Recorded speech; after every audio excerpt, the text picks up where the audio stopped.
The Department of Education got it wrong on the first minute of its existence in 1979, because it is such a terrible idea to centralize or attempt to centralize education policy, education funding, curriculum questions, which the Department of Education will tell you they don't do, but they do. They're going to spend $828 billion on that over the next decade. But what happened in the intervening generation or two is that American culture deteriorated. And it isn't that necessarily the majority of Americans felt that as much as it was captured by a radical leftist agenda. I can say that because I've been in a couple of faculty senates. I was a public university history professor, the only guy who is not part of the radical leftist cabal. I was still a nice colleague, but I knew these people were nuts.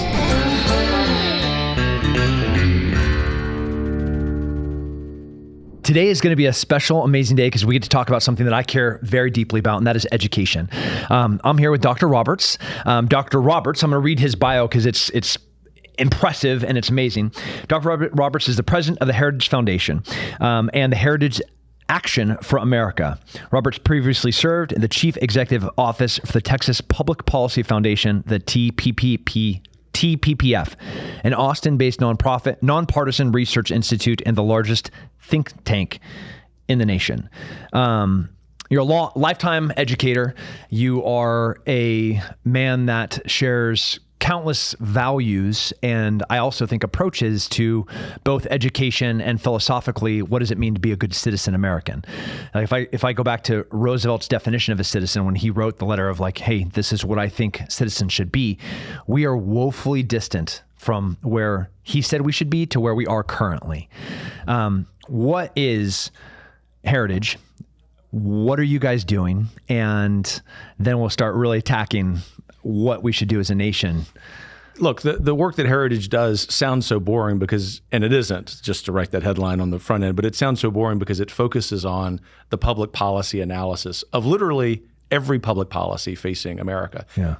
But what's crucial about Heritage, especially for your audience to know, Tim, is that unlike, I think, every other group headquartered in Washington, D.C., we look at that policy from the vantage point of the everyday American. It's how we're funded. We're not funded by a whole bunch of great white knights. We're funded by several 100,000, as someone said, red state grannies.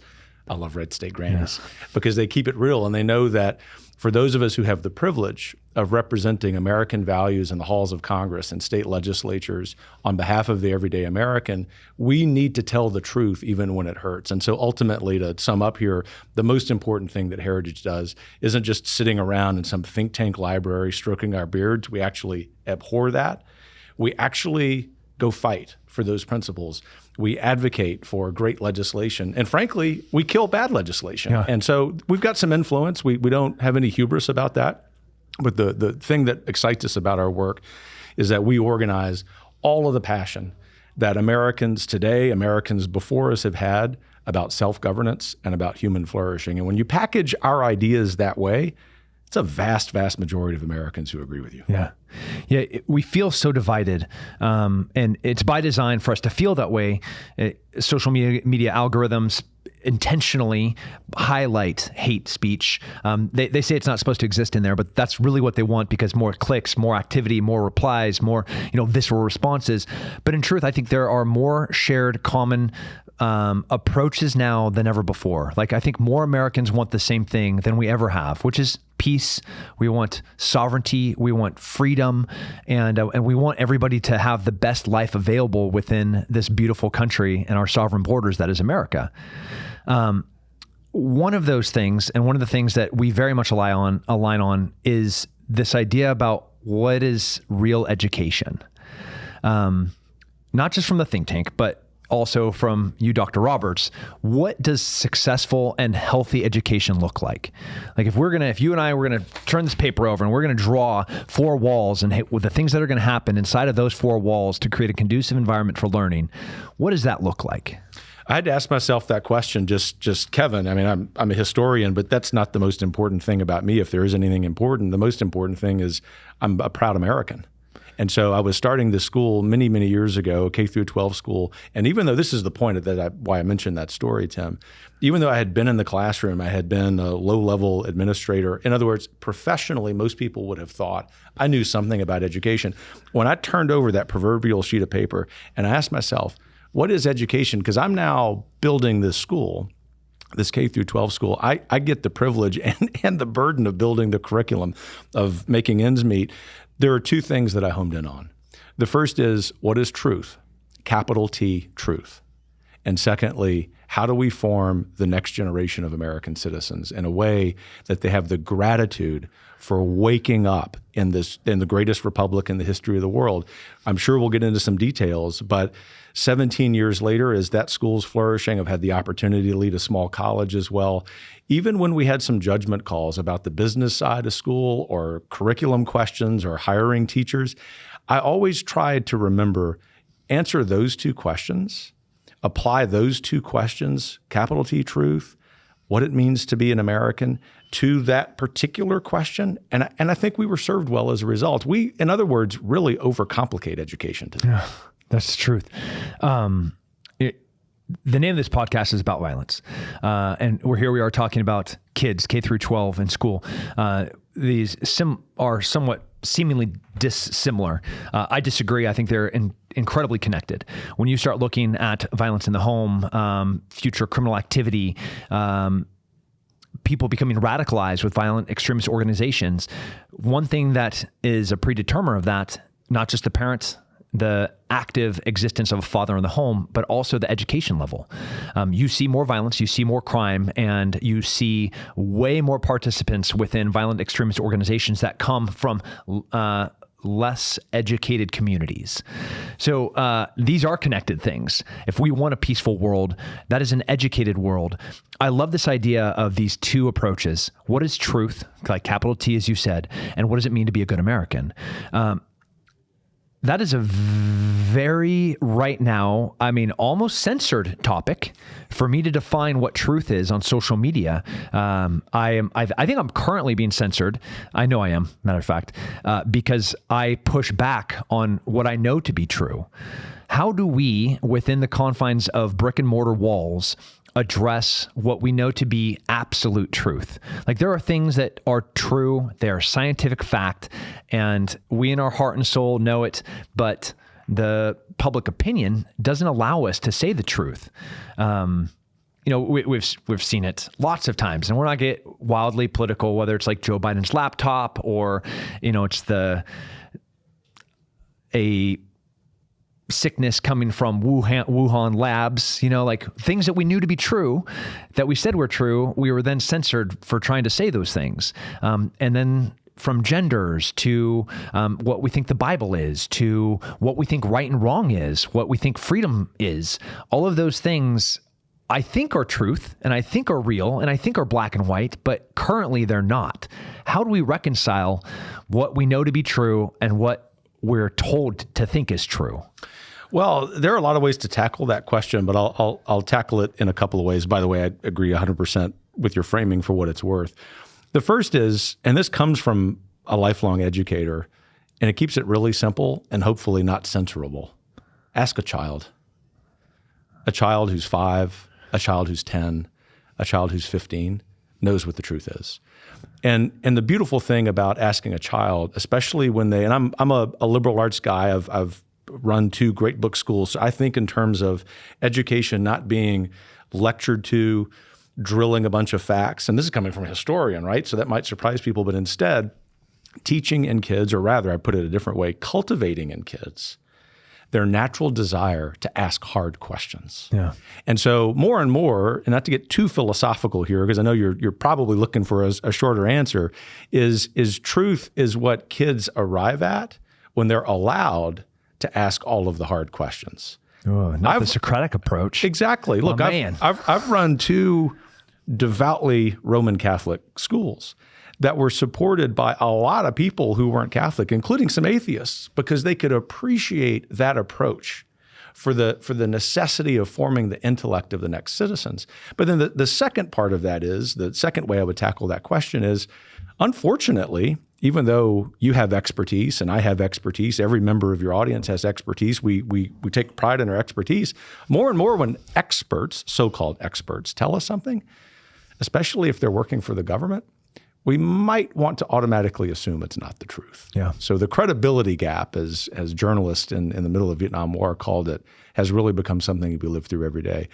Ironically, but I would also say fittingly from a teacher standpoint, trust kids. They'll lead you to the truth. I love that. During undergrad, as no one was going into grad school, and we started preparing for a different level of writing.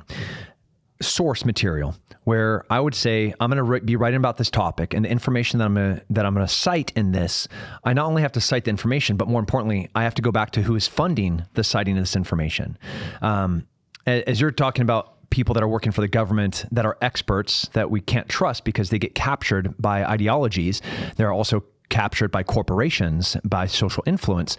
How are we now in this era of misinformation and, even malintent? There's people that are nefarious, like they know that they're lying, but they've been paid to lie, and they've been captured by any outside entity where their objectivity doesn't matter anymore. Now they're knowingly biased, but they're going to write it anyways. How do we navigate through this, very complex world full of lies? We're being lied to by experts all the time, and it's funded by what I call the education research industrial complex, which is mostly. I love that you just name them.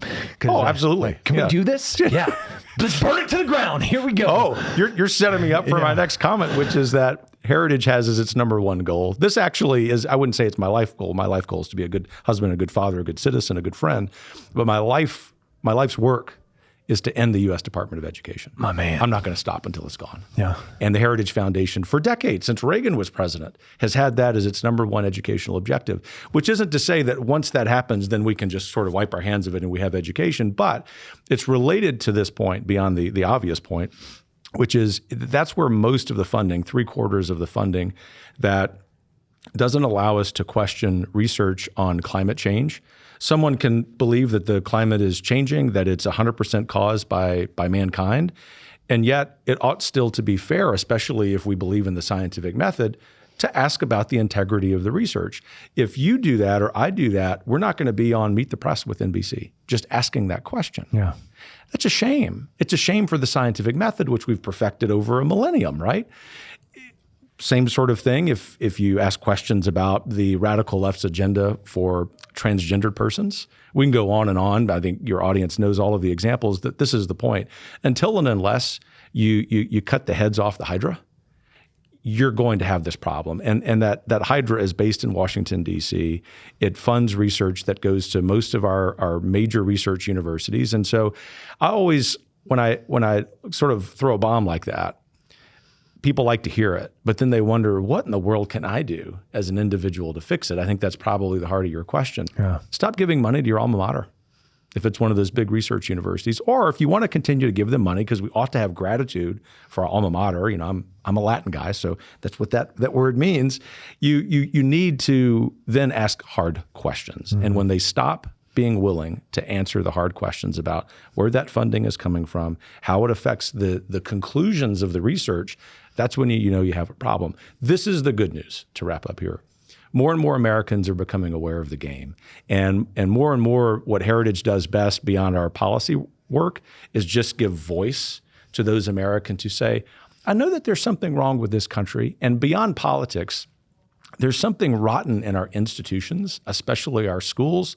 Let's go fix it. Yeah. And it may mean figuratively that we have to burn them down. I say often one of the best ways that we can fix America is to kick the Ivy League schools to the sea and start over from scratch. Yeah. We've seen that for the first time in a really long time, where powerful schools had to deal with the consequence of radical ideas. So 48 hours ago, a few students at Harvard wrote a letter and said that they support Palestine, and this is after Hamas's horrific attack, killing 1,300 Americans and Israelis and almost all civilians. And Harvard, as a school, as an institution, stayed quiet about it. They didn't push back against the students. The students vocally were supporting Hamas, and it wasn't until it started affecting their pocketbook that Harvard officially came out yesterday, and said that what the students said was wrong. But it wasn't because they were ideologically aligned. It's because it started affecting the money that was coming in. When they had donors to the alma mater being like, I'm not writing you a check anymore. Like, I'm a Jew that went to Harvard. Jennifer Griffin, who is an amazing, she is stationed at the Pentagon. She is a Harvard graduate, and she was appalled by the language of students graduating from Harvard and the things that they were saying, but more importantly, by the silence of Harvard. So like, money, you can vote with your dollars. How do we, you asked this question, you infer that this was at the heart of my question, is like, what do we do as an individual? You vote. So how are ways that we can vote? We can vote with our dollars. Today, you can call your senator and talk about school choice, literally today. You can, at the ballot box, vote. What are other ways, like, they can give to your organization? What are ways that people, can they volunteer? Sure. What are the things that somebody right now is listening, they're like, all right, I have to do something. Can I homeschool? Can I start my own school? Can I donate to your school? Okay, I'm gonna not donate to my old school. Like, what are ways that somebody can be, from a grassroots level, moved? Oh man, we were singing from the same hymnal. So I might keep you here for a couple hours, which I know you don't have that time because you're a busy guy, with a whole slew of ideas. So I'll just put them in two buckets. The first is, have a radical mindset about all the institutions around us. So in other words, you and I can lament, as we just were a moment ago, the distrust that Americans have in most institutions. The problem, though, is there's reason for that distrust. What do you do about it? You either reform them. The only way that an existing institution like Harvard is going to reform is if they feel it in the pocketbook. Yeah. Or you can start new ones. That's what you've decided to do. I've done that twice, a K through 12 school and a college. And Heritage, for what it's worth, exists to sort of give voice to that, as I mentioned. But the second bucket is easier. Because as you've discovered, I think it's hard to start a school. Oh, it's so hard. But someone can be part of it, right? And not have to start it. But the second one, I can tell you, there are all kinds of people, including near where we sit in Central Texas, who've taken this advice. And that is, be really active locally. So if someone's watching, listening to this conversation, they're saying, man, Kevin, I don't know what you do about DC. I don't either. Yeah. Other than the following: be active locally. Run for your library board. My friend Bonnie Wallace, just an hour from here in Llano, Texas, had enough. She said, you're not putting those books in my library. If it might be some adult's right to have that book in their home. This is America, but it's not your right to put that in my library where fifth grade kids can see pornography. And she ran for the library board, and she got savaged, including legally. And God bless the Llano County commissioners who stood up for her. Well, guess what? She's changed the trajectory of things just by her own courage. And she's not bombastic. She's just a normal lady. Run for your city council, go to school board meetings, ask hard questions. Those are ways that, quote unquote, we can vote. In other words, Tim, it's really important that we be more interested and more invested in our local communities, including politically, than we are at the federal level. It's what our founders expected us to do. Yeah. And because we have inverted that, mostly because of the media attention on the nation's capital, the left has eaten our lunch locally, and it's time we take it back. Yeah. Yeah. I was so moved. And it doesn't happen often when I get moved by politics in the Northeast. An entire governor's race was almost determined by parents at school board meetings. A governor stood up and said that the parents attending a school board meeting were radical, almost terrorists. And that one sentence was enough for every parent in that state to show up at the ballot box. Showing up at the ballot box is powerful. But being on your school board, being on school council, there's so many ways that we've been so busy working. We've been so busy like paying the bills and being, a good parent, that we've been left behind as all of these small positions have been taken by radical ideologues. How do we take them back? Like, what is this approach? Start small. It was Z.F. Schumacher who wrote this great book, Small is Beautiful. There's a lot of wisdom in that, especially for us in the 2020s. And that is, you start small, and I'll just move chronologically, by knowing your neighbors. I know that sounds trite and almost too cute, but I really mean that, because it's in there that you discover where there are gaps that ideologues, and there are ideologues on the left and right, but here it's really leftist ideologues, to repeat quickly. Be involved in your city council, your school boards, all of those things. But secondly, don't discount the importance, the impact of a 2-minute phone call to your member of Congress, to your member of the United States Senate. They will have staff who read emails. They really respond to phone calls from constituents. And here we are sitting in the state of Texas, where the single most important piece of legislation this year in this country is being considered by the full state Senate, and that's school choice. I mean it, because as Texas goes, the country goes. Non-Texans hear that, and maybe their hackles get raised. But on this, it's true, because a large percentage of the country's school-age population lives in 4 states: Texas, California, New York, and Florida. And if we add to Florida's great legislation, a Texas piece of legislation, we change how kids are educated in Texas. Why is that relevant to the question you asked? Because you can't love what you don't know. And for a generation and a half, we have intentionally, ideologues have captured our schools. They've captured our schools of education, and they have indoctrinated our kids. They haven't just mistaught them American history. They've taught them to hate it.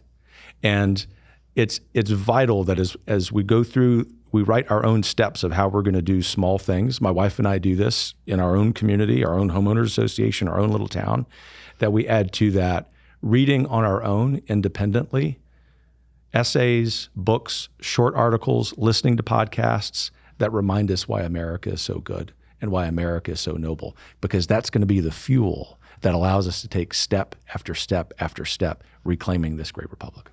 And it's a fight, though. It's a huge fight. There's no other way of putting it. And if I may, more than anything, I think what I do I guess people presume that I'm a leader of conservatism in the United States, which includes libertarians. I'm telling the political right it's time to fight. And if you don't understand, as a member of the right, I tell people that it's all about power and it's all about money. And in a figurative sense in politics, it's time for a knife fight. You're going to get your clock cleaned. And it's time for Americans, even if they aren't conservative, they will just say, Kevin, I know I'm just not a member of the left. Then you're on our side. Let's go take it to them, and let's take the country back. Yeah, there's so much middle ground. There's so much that That's right. Americans agree on right now. It's so easy for us to argue about the things we don't. That's right. And that's what is intentionally happening. It's like you go to The Art of War. It was super clear: divide your enemy, and once they're divided, then they're easy to destroy. It's hilarious because Americans often say divide and conquer. That is an incomplete quote. Hannibal was saying to divide and conquer. So he would divide his enemy and conquer them. He wouldn't split his forces up. It's the invert of what everybody thinks it means. That's an important observation. It's a serious It's vital, right? Yeah, on the battlefield.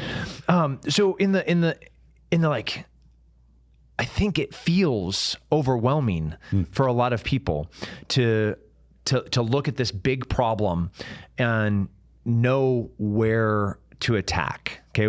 We're saying go and fight. Like, what is the 5-meter target? What is the Heritage Foundation? If you're like, put on like your boss brain for a second. If you had a room full of 100,000 Americans from the full spectrum politically, and you're going to ask them, there's a call to action. I want you to go and do X. What is that? Yeah. What's the first thing? What's the low bar? Yeah, I love that. I'm going to use the metaphor of a 5-meter target. It's if you have kids, it's your kids, and almost literally, Tim, like the people within 5 meters of you, your spouse, your significant other, your close friend, your kids, your parents. And because what we do, that like the biggest influence Heritage has is over governments that are overreaching. Ask yourself the question when you put those people in your 5-meter circle, what government entity is the biggest threat to their self-governance, to their flourishing, to their freedom as they see it? And then go attack it. Yeah. And in most cases, to kind of go back to a previous thread of ours, that's actually going to be a local government. And it for some people, it's going to be extraordinarily obnoxious tax rates, because it isn't just the money that's unfair. It's what those governments are doing, not just with money, your money and my money. Yeah. And so it's really important that we focus on that first for this reason. If you start focusing on DC exclusively, it's too overwhelming. It becomes paralyzing. And I actually don't mean this as a pitch for heritage, quite the opposite. A lot of people say, Kevin, when we're in this war room with you, with heritage, we're going to go focus on local government and on state government, knowing that we can count on heritage to go fight the fight in D.C. We need those 100,000 people in D.C. And sometimes the way that call to action will be, say, if it's a 25-meter target, is once you've handled the local and state nonsense, we need you to call congressmen and senators. In other words, it's one thing for me and heritage experts to walk into the Speaker of the House's office and say, don't do this. Or as I did last Christmas, I walked in and spoke to all the Republican members of the Senate and said, you do realize that you are betraying the principles of common sense, just forget conservatism, but common sense, by wanting to spend $1.7 trillion as lame duck members of Congress. They were astonished, all but 17 of them. I said, yeah, I'm not here to make you happy. I represent 600,000 Americans who support heritage, and they are fed up. Yeah. And so the point is, I got so excited I knocked my water over. This is how we have to think, but it's really vital. I'll sum up my response with this, I promise. It's really vital that we also nurture the fuel that allows us to fight. For some people, that's going to be organized religion. For others, it's going to be some form of meditation. For all of us, it's really good friendship, which is why I started a previous response by knowing our neighbors. Yeah.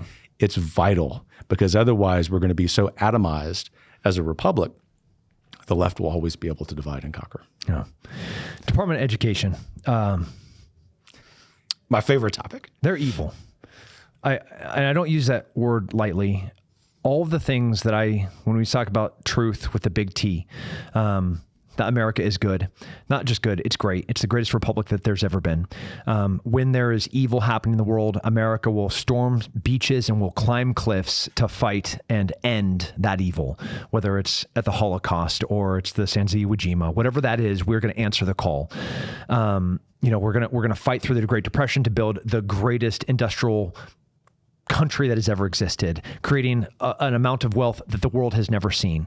Right? These are the things that I know to be true about America. Are we perfect? No. Were we founded in perfection? Absolutely not. Can we be real? And are these things mutually exclusive ideas? No, they're not.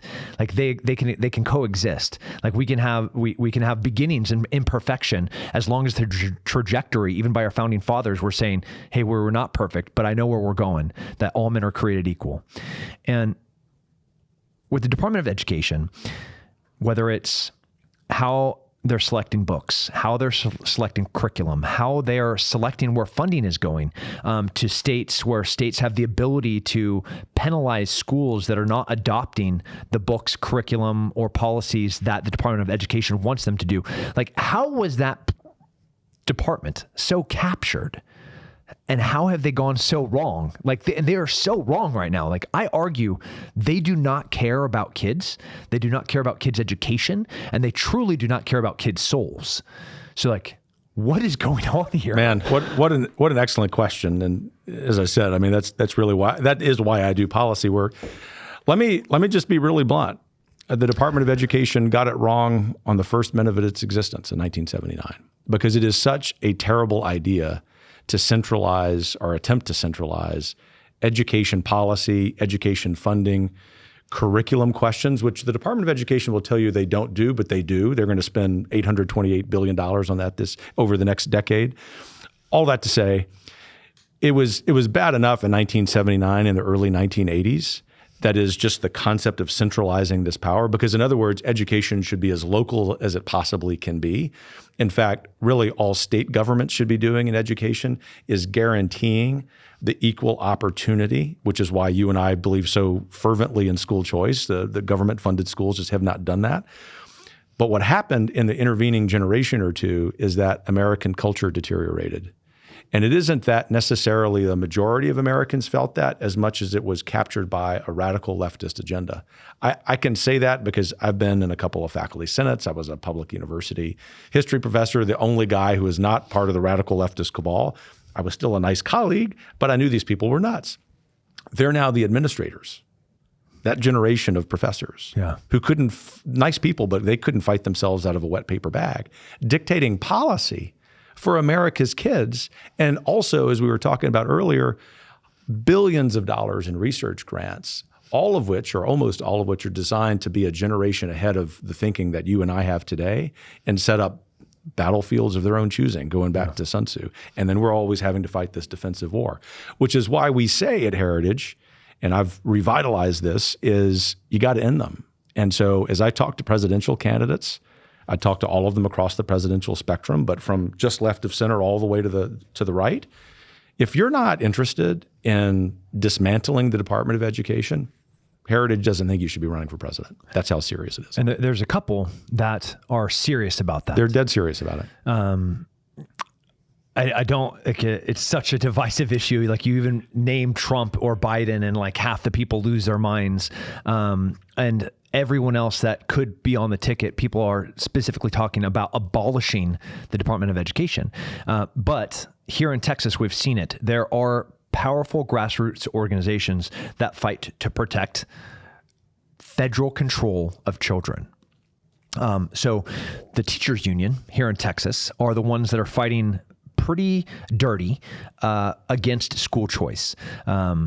I can go into my replies on Twitter right now and show you the things that they say about, like, you hate poor kids. Of course, you own a private school, so you want school choice just to line your pocketbooks.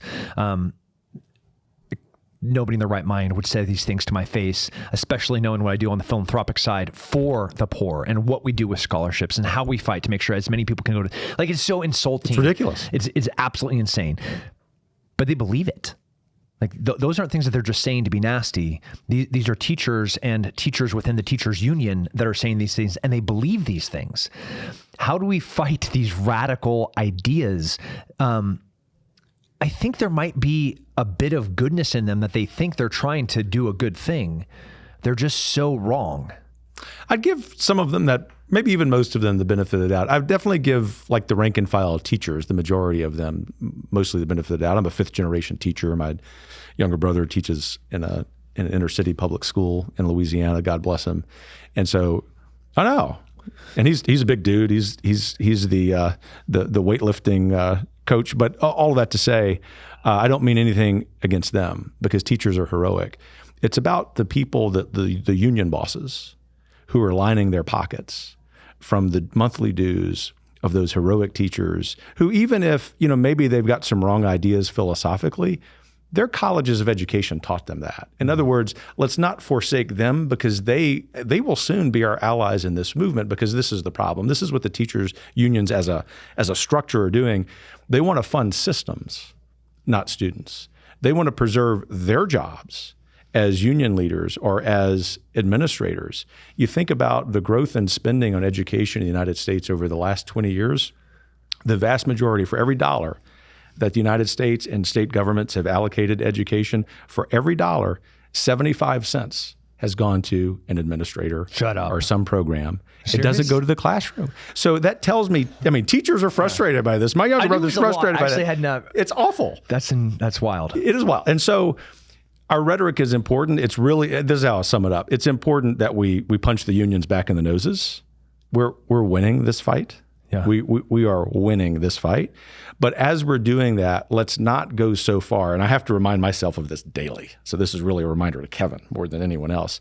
Don't go so far in punching back that we alienate these teachers who want to be part of a noble system. Yeah. And we're building that right now. We're living in the second American Revolution, Tim, which is to say we get to build the institutions that dictate the next couple centuries of the American Republic. That's why the unions are fighting so hard. You give me a little bit of hope when you talk with such positivity. They're like, I'm in the fight, like I'm in the trenches so often. And if you look at people from World War I, the hollowness and soullessness of their eyes, I feel like I'm there so often. The first year of me running Apogee Cedar Park, our school, the brick and mortar, it was a complete disaster. Like dumpster fire. And to the parents, the founding families that like stayed with me, I love you guys. Year 2, things changed. Brought on an amazing head of school, brought on a great administrator, found some great staff. And the end of our second year of school, I'd been in the school. I spend about 1 to 2 days a week in there when I'm in the United States. And all I hear is laughter, and I hear giggles, and I hear joy, and I hear Socratic conversations and debates, and I hear the Socratic questions, and I hear the heroes figuring out their own journeys and like, well, how are you going to solve that? What are you going to do? What do you think the best solution is? I can't tell you what the volume is. You have to figure out the formula to figure out those things. And I hear that everywhere, right? And the last day of school, as the kids had left, and I walked through those, and I'm not going to get emotional right now, and it was quiet. It was like a gut punch. And it went from this whole entire school year, all I heard was joy, and I heard real learning, and I heard all of the things that I knew education could be. And it wasn't for me. I was a kid that was belted by teachers. I was duct taped to chairs. Like it was rough in the 80s for... That's something that gives you good memories, right? Yeah. For a regular boy that they thought was ADD and needed to be on medication. No, man, I was just a regular boy that needed things to do. And then I saw what real education could look like. So with Heritage, with your school, with the foundation, with your positivity, like, where is the light? Where is the Camelot? Where is the hope? Where do we go from here? Yeah, two things. One is the style of education, the method of education. We have to get out of what I call conveyor belt education. Yeah. And look, in the 60s and 70s, I'm going to say America had the best of intentions, right? That we have a finite amount of money to build these public schools. Some of them, 4 or 5, 10,000 students. There's just no way to educate people, at least at a high level that way, because ultimately education's formation. You and I agree it's about the soul. It's at least about the nature of the child. And so it's impossible to do that on a really large scale. And so that means that you need to have fewer kids in the classroom. You need to involve them in questions. It's really important for young men. I had similar experiences to you in education, which is why so many people, my siblings, were surprised I kept going to graduate school to actually be in the classroom. I think motivated to teach everyone, but especially young men, to give them a chance. But the second thing is school choice is the real light.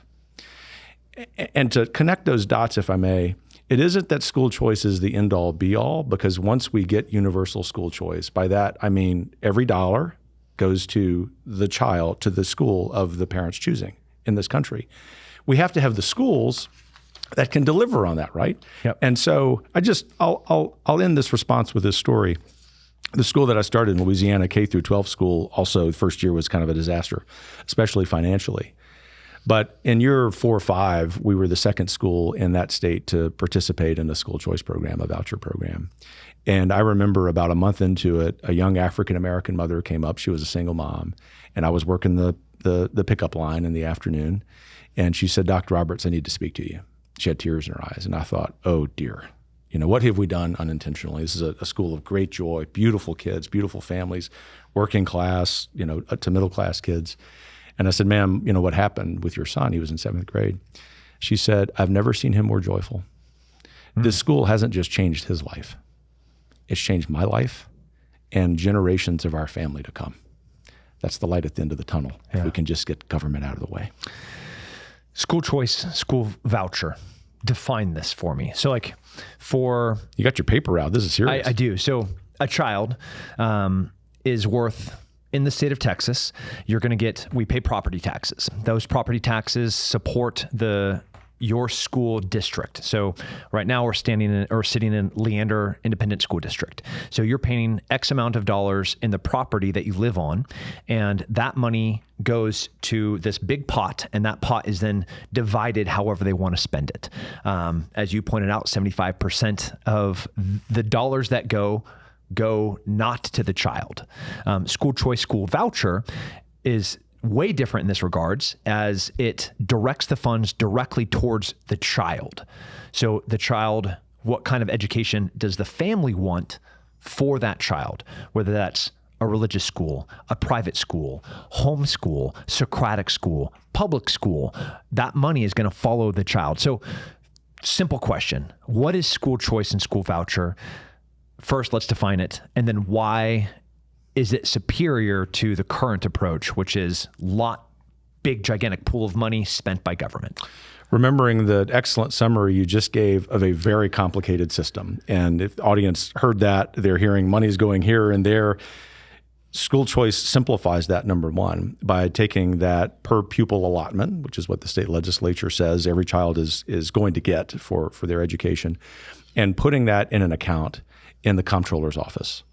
And so it cuts out like 7 steps, first of all. So there's more efficiency on the money, very important from a business standpoint. But the second thing it does, the most important, is that it holds that money in an account. The best form of this is an education savings account rather than a voucher, but for reasons that are important only on the margins, for our conversation only on the margins. But it is in an account. In the state of Arizona, it sits in an account, and the parent has a debit card with little Johnny's name on it, little Debbie's name on it, and they get to use that money, $8,000 a year, to defray tuition for a private school of any kind, faith-based, not faith-based, for homeschooling expenses. What I also love too, thinking about what's happened, especially since COVID, my wife and I have 4 kids. We've homeschooled them, but we're always doing add-ons. You can go get those add-on services. One of our kids needed help with math tutoring. Well, you could use that for that. In other words, you and your child get to build the education for him or her that's perfect for them. Yep.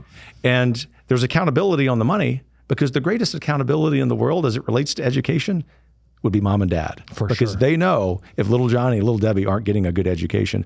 Where school choice is more mature, in a place like Arizona, not only has it benefited the educational outcomes for the recipients, the participants in school choice programs, it's lifted the achievement of students in the public schools. Yep. In other words, we're not, quote unquote, taking money away from the public schools. We are investing in children. We're just doing it in a little bit different way. That's a heck of a lot simpler. Yeah. So I'm a capitalist. I'm an entrepreneur. God bless I'm a small you. business owner. I know that market determines what products are useful and how money is going to be allocated by the success of a product. And I'm not oversimplifying by saying our children are a product, but let's say we're tracking, and for easy math, each child is worth $10,000. Okay, so we have a child. There's a $10,000 allotment for this kid. This child, that money is going to be spent wherever this child goes.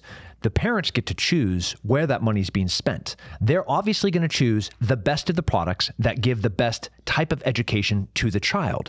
So if you're a free market believer, if you believe in capitalism, it forces public schools to do a better job. It forces private schools to do a better job, because free market is going to determine who is going to receive that money. And of course, every single parent, like if you hand me $10,000 for me to find the best solution for my child to go to school, like it's not going to be at a public school, because they are woefully failing in how to educate children.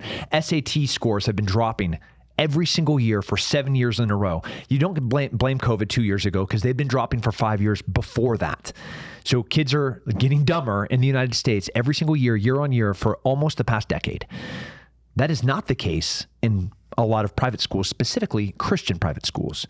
What is the disparity, like the delta between these two measurement points? Public school is failing, but all the while private schools the kids are getting smarter. It's a huge disparity. Since 1979, when the Department of Education was created, we've spent several $1 trillion as a people on public education. And what we've gotten for that tremendous investment, behind only defense and healthcare in the federal budget, is that every demographic group in public education has seen their educational attainment decline. Whereas, to your point, in private schools of any stripe, faith-based, not faith-based, it's gone up. And the most telling, I mean, our researchers at Heritage, especially my friend Dr. Jay Green, who's the leading social scientist as it relates to data, you would love geeking out with him on these numbers. He's proven over the last 10 years that the best control part of this experiment is public charter schools. So these are public schools. Yep. It's just a little bit different format. In particular, on the curriculum side, there's more Socratic discussion, and the parents are a lot more involved. They have educational attainment measured by SAT, ACT, other standardized tests that rival now that of private schools. It tells you everything you need to know about school choice. The investment of time by teachers and by parents when there is a school choice program dramatically increases. Even for a single mom who's working 2 jobs to make ends meet, she's going to find time for her kids if they need it.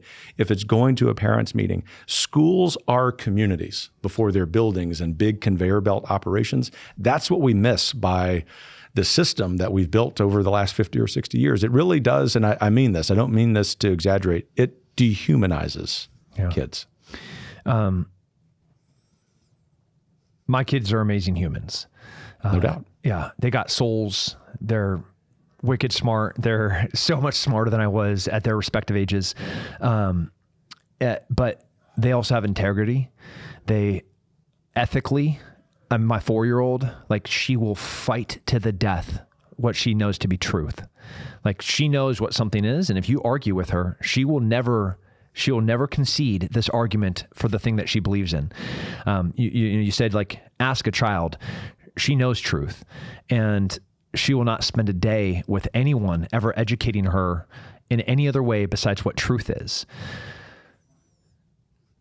We now kind of have marching orders. You laid it out for us, right? You can attend your school board meetings. You can run for the school board. You can get in the library. You can go and donate.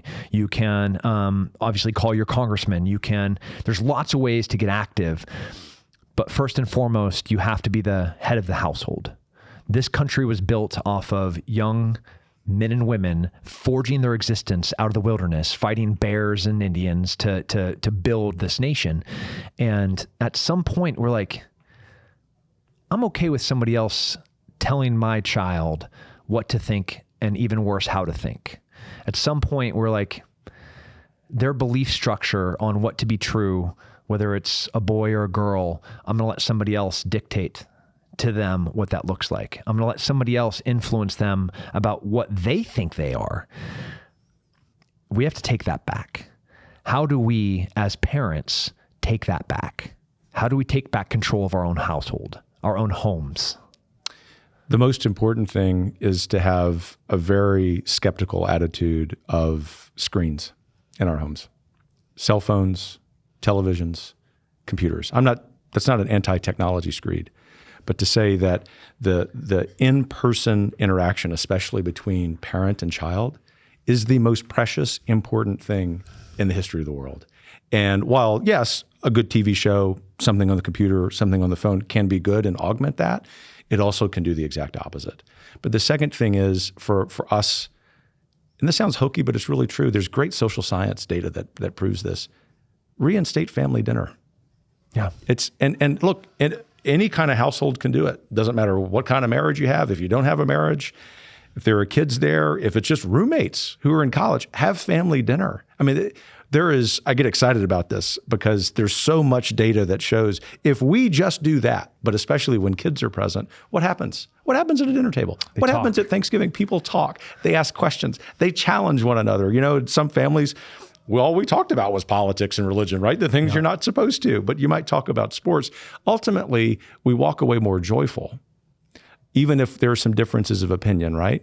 More joyful because we understand that our family unit, our relationship with our kids, with our siblings, with our cousins is far more important than anything any politician in DC will ever tell us. And the politicians know this too. So the last part is be really involved in your kids' school. If they're going to stay in a public school, be involved in the parent association, be helpful to the teacher. Sometimes helpful is asking them hard questions about why they're sending nonsense home. Yeah. There's a way of asking those questions that can pivot that into a friendship. And then if things go awry, go take it over. Run for the school board, start your own school, go help Tim Kennedy.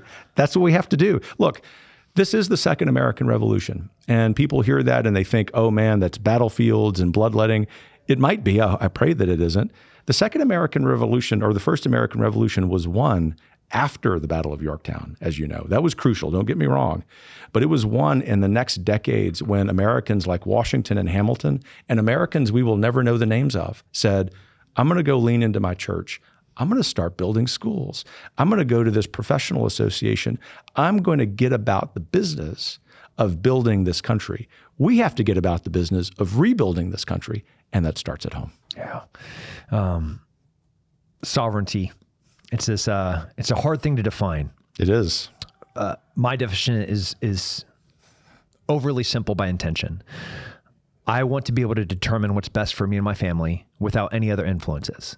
That is my definition of sovereignty. So that's food sovereignty. That is, financial sovereignty, that is religious, not freedom, sovereignty. Sovereignty, that's like, right. Nobody else gets to say what I'm going to do. That is medical, that is healthcare, that is all of the things. Amen. And it's hard to do now. in a country that was built to be free, it's understanding sovereignty and understanding why freedom is important. Heritage fights for freedom. They fight for sovereignty.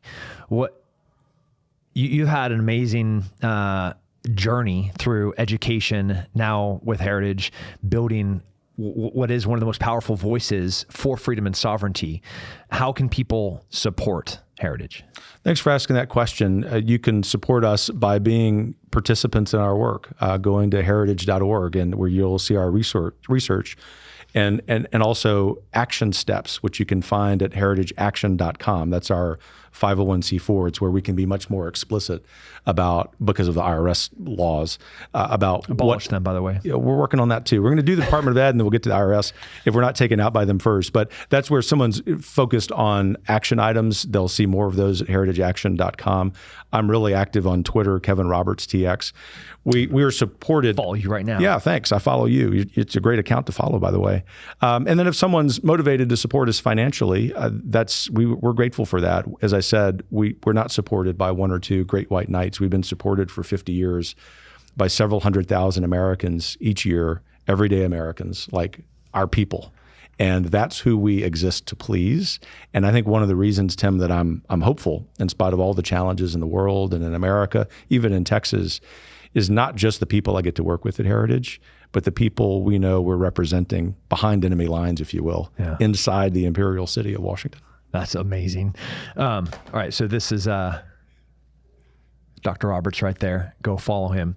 The president at Heritage Action, Ph.D., American history. One thing I'm not, I see Hookem on here with UT Texas. I was wondering if you were going to read that part. Half the guys out here, Andrew, who is just here, and Zach, like it's on Saturdays for football days. I mean, it's a little bit much, is it not, Carlos? 7th generation Texans walking down the halls. My wife says, Kevin, your Longhorn fandom is like a second religion. Yeah, rough game this last week, but it's been. It was. I was there in person. It was rough. Really? Yeah, but hats off to the victors, right? They played a good game. We do dinners at my house every night. We do too. And I care about not just what we talk about. There's no devices. We're almost a no device household. So like we have no cable TV. The only time we have technology day at school. So like there's a dedicated day where, we have very strict controls. There's no social media. They can only search certain keywords. If they search anything else, you can do all of these things if you care about your kids. You just have to spend the time to learn how to do them. And that is, I think there's no greater insult than indifference. I think I'll take somebody hating me. I'll take somebody loving me. But the thing that hurts the worst is they're indifferent about me. And if you're that way towards your children, there's something wrong with you. Like indifference is the worst form of insult. And to your own children, you should have that vested interest in what is the best for them. School choice is your opportunity to choose what's best for them. Being part of Heritage, it's your opportunity to be part of a larger community about what is best for them. You're a hunter. I am. One of my favorite things, last night we had elk tacos. Oh man. I took my son to Southwest Texas, and just outside of Marathon, in between Fort Stockton and Marathon, and he and I walked for almost a week, found an elk, put it in the dirt, caped it, quartered it, packed it, and that was our dinner last night. We had friends over that good friends, and we got to sit there at the dinner table and talk about everything that's happening in our lives while we were eating something that he and I, my 8-year-old, he was 7 at the time, went and spent some of the most important time in my life on a hunt with my son. That's a beautiful memory. I have a story like that with each of our kids, age 21 down to 13. And I'll say this, slow food is the best food because of the method of acquiring it, like you did with elk. I think about a deer I took outside Lander, Wyoming, tracking that thing all day with my daughter, with whom I was at the Texas-Oklahoma football game on Saturday. But slow food is beautiful because of the work that goes into it, the respect for the animal, the respect for what I call God's first book, nature. We need to spend more time outside. But then also that was special, how you harvested that animal. So of course it was a big deal at your home. That's what we have to get back to in this country. And for people who aren't necessarily fishermen or hunters, I'd encourage you to get into it. But if it's not your jam, at least get into the slow food movement, right? That's another part of food sovereignty, because it's going to make you smile a lot more and it tastes a lot better. Yeah. We make banana pancakes. We have chickens on our land. You know, kids go out, they're playing with the chickens. They pull the eggs out of the coop. We're making banana pancakes in the morning and letting my 4-year-old learn how to crack an egg. She's there right with me, right? And she got a little bit of egg in there. It's cool. We'll pick it out. It's a good thing we cleaned them and brushed them before we started cooking with them. Made that mistake. But it was, every one of those seconds is a priceless second that I'm spending shaping this young mind, this malleable mind. And that could be, inversely, my son picks up his friend's iPad that was over, and they were searching, my son plays hockey and lacrosse, and they searched best goals scored in 2022. The ad that was fed to them before clearly a young man is going to search the lacrosse and hockey thing. The ad was, "Are you gay?" YouTube. Somebody paid for someone to search that very key phrase to then be fed an "Are you gay?" The two options are: you're spending intentional, disciplined time with your family as the leader of your household, doing something rad like making banana pancakes in the morning with your own chicken, free-range chickens, or making tacos with and they're sitting right next to you and you're talking about like, "Oh, that's okay. Let's figure out how to get that out. Okay, we have to add, this is how you measure." Or they're being influenced by this. It's so black and white to me. It is. And it's beautiful. And people may hear that and say, "Oh man, my family is just too far down this road of habits." And I just tell you, you're never too far down that road of habits, and start, because it's a real addiction. And that's society's fault. You and I are not casting blame here. We're just painting a vision about something that's truly beautiful and joyful.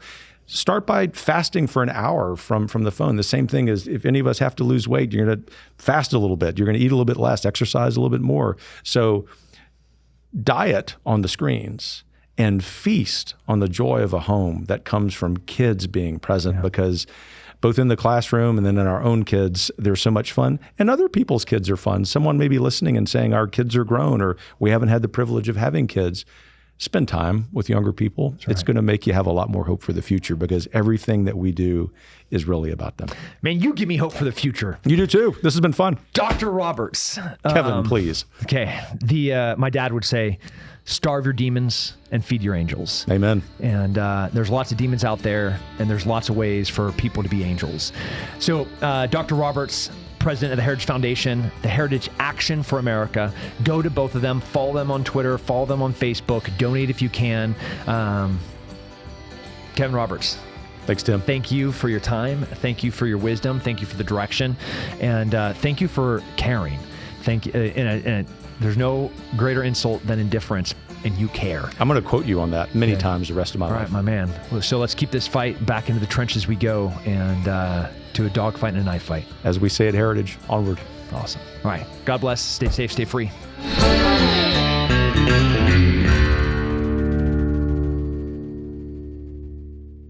The Kevin Roberts Show is brought to you by more than 500,000 members of the Heritage Foundation. The executive producer is Crystal Kate Bonham. The producer is Philip Reynolds. Sound design by Lauren Evans, Mark Guiney, and Tim Kennedy.